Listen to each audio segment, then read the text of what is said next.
warahmatullahi wabarakatuh. Kami dari kelompok 1 P5 dari kelas 11 CJA akan mewawancarai TPS di daerah Cigugur Tengah.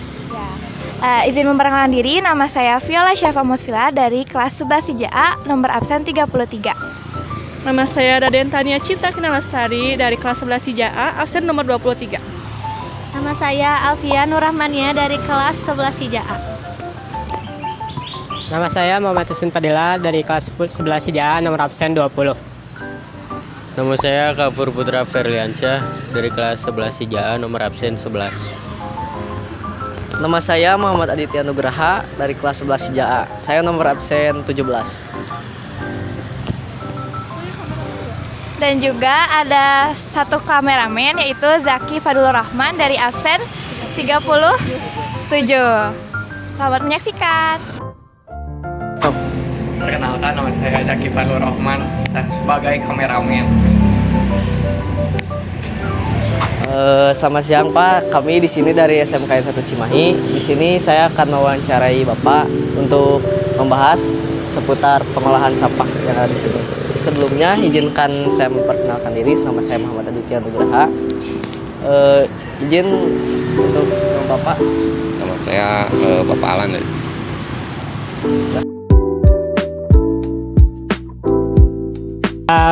Untuk pertanyaan pertama, yaitu bagaimana alur atau proses sampah yang masuk sehingga bisa diolah di TPS ini?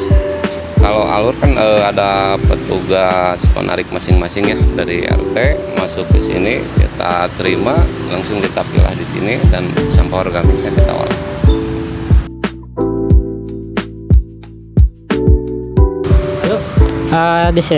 Lalu pertanyaan selanjutnya, apakah sampah yang masuk ke sini itu dipilah atau dipisahkan? Itu bagaimana caranya, Pak? Kan sampah itu kan banyak gitu kan jenisnya. Lalu kan pasti banyak sini kan jenisnya itu lumayan banyak itu dari warga-warga yang biasanya sering memasukkan sampah di sini. Itu tuh bagaimana gitu Bapak mengolahnya sehingga sampah-sampah ini tuh bisa terorganisir setiap jenisnya? Kalau itu kan kita udah pekerjaan sehari-hari ya, dan sama rekan-rekan saya, sampah dari warga itu kan masih tercampur di sini, kita pilah menjadi ada jenis-jenis seperti organik, anorganik, dan residu. Kalau organik kita olah jadi 3 bagian itu buat pakan maggot, biodigester, dan kompos. Kalau anorganiknya kita jual ke pengepul. Terus residu yang dibuang ke TPA Sarimukti.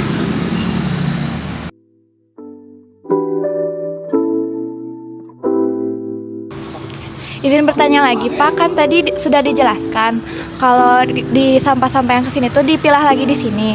Nah tadi sempat bilang juga kalau sampahnya juga ada yang buat maggot. Nah itu bisa dijelaskan lebih dalam lagi nggak? Kalau itu kan sampah jenis organik ya. Sampah jenis organik itu kalau organiknya yang lunak, kayak bekas-bekas sisa makanan, terus sayur-sayuran itu yang bisa dipakai pakan maggot, sama biodigester kalau organiknya agak-agak keras masuk ke kompos. Kalau untuk cara mengurangi sampah plastiknya di sini ada gak Pak? Kalau cara mengurangi kita ambil aja ya, dipungut aja kayak kantong kresek sama plastik, kita jual aja.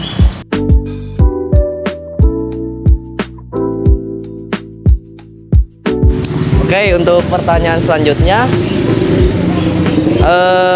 apa aja nih sampah yang paling banyak yang masuk ke TPS ini, Pak?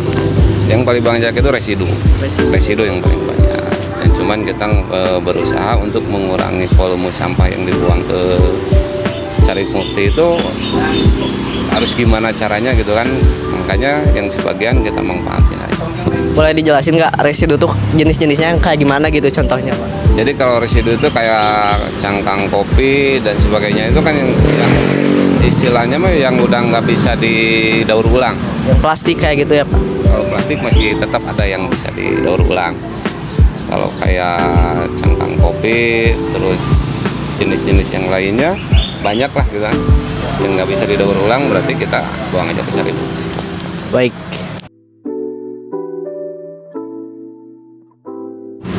Baik Pak, izin bertanya juga selanjutnya, apakah selama bekerja di TPS ini pernah mengalami hambatan dalam pengelolaan sampahnya?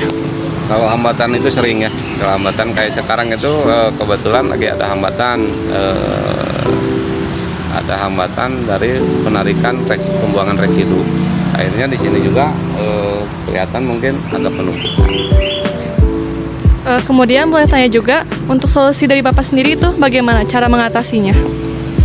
Ya paling semampu kita aja sama rekan-rekan kita usahain gimana caranya biar sampah nggak terlalu penumpukan, terus nggak terlalu kelihatan berantakan gini aja. Cuman kepingin saya itu dari warganya itu sampah kondisinya udah terpilah semua. Baik Pak, terima kasih ya.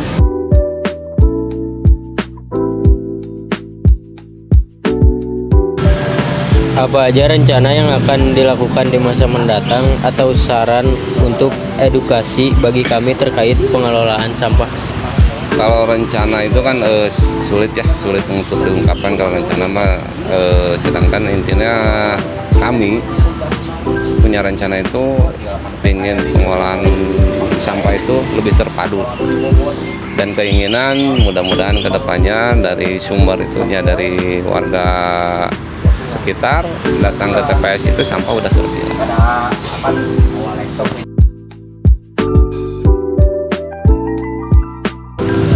Oke, untuk pertanyaan selanjutnya boleh dijelaskan Pak di sini tuh untuk alat-alatnya ada apa aja sebagai dan fungsinya? Kalau untuk sementara ini kita mainkan manual ya, tanpa ada alat atau apa kecuali alat yang kayak gacok, kayak gerobak buat ngambilin sampah dari masyarakat aja sih sebenarnya. Ya kalau pengennya kedepannya ada mesin pencacah, terus mesin pemilah sampah, keinginan baru keinginan ya mudah-mudahan dari pemerintah adalah. Kemudian untuk tugas masing-masing per orangnya pembagiannya seperti apa Pak? Bisa dijelaskan? Kalau di sini kan ada 4 personil, yang 3 fokus pemilahan, saya pribadi fokus di magot.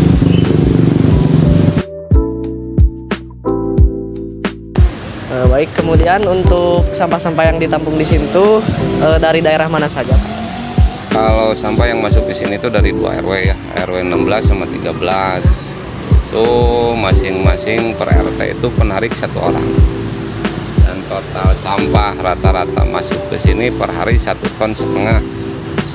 Itu dihitung rata-rata ya. Tapi kan per hari-harinya beda, ada 2 ton, kadang 1 ton. Cuman kita ambil rata-rata aja 1,5 ton sehari. Kalau untuk maksimalnya Pak paling penuh gitu sehari udah nggak bisa nampung itu berapa? Itu sampai menyampai 2 ton lebih. 2 ton lebih, terus kondisi kayak gini telat penarikan pasti penumpukan di sini.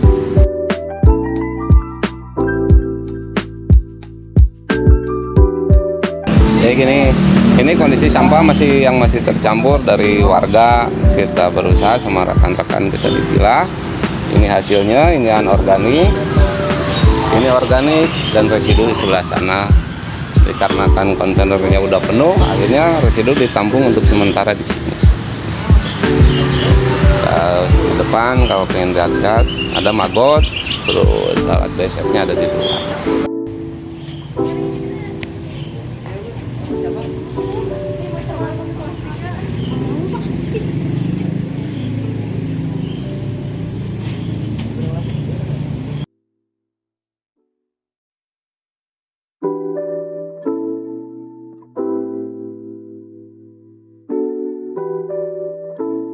Udah jadi pupa, sebentar lagi menetas jadi lalat.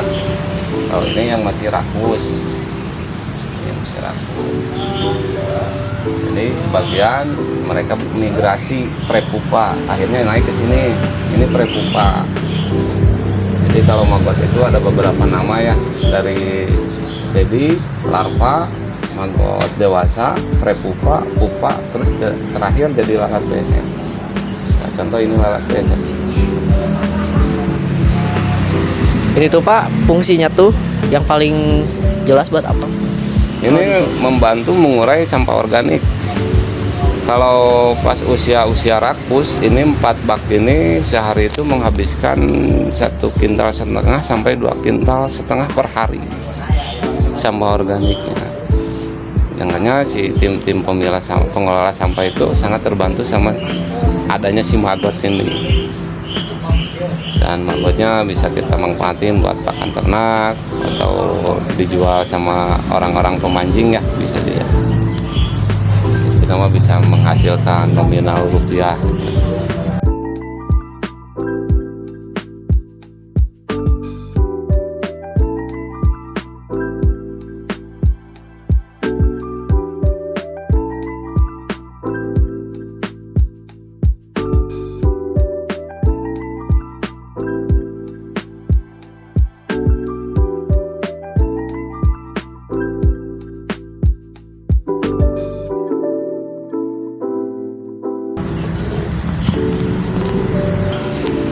Baik, selanjutnya Pak bisa dijelaskan untuk yang ada di sini itu apa saja?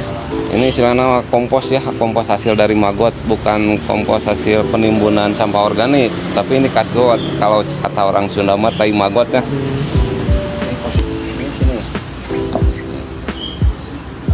Kalau kompos enggak sekering ini, kalau kompos kali ini kasgo, dan manfaatnya buat segala jenis tanam. Bisa membuat tanaman menjadi subur ya Pak.